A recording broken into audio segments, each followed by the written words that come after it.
اعوذ باللہ من الشیطان الرجیم بسم اللہ الرحمن الرحیم فکیفا پھر کیا حال ہوتا ہے اذن جب اصابتہم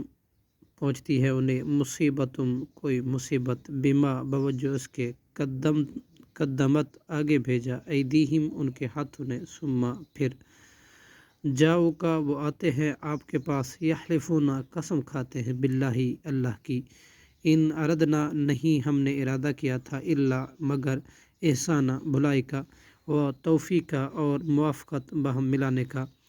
اولئک الذین یہ وہ لوگ ہیں یعلم اللہ جانتا ہے اللہ ما فی قلوبہم اس کو جو ان کے دل میں ہے فعارض چنانچہ آپ اعراض کریں انہم ان سے وعظہم اور نصیحت کریں انہیں وقل لہم اور کہیں ان سے فی انفسہم ان کے دلوں میں قولا بلیغا اثر کرنے والی بات صدق اللہ العظیم۔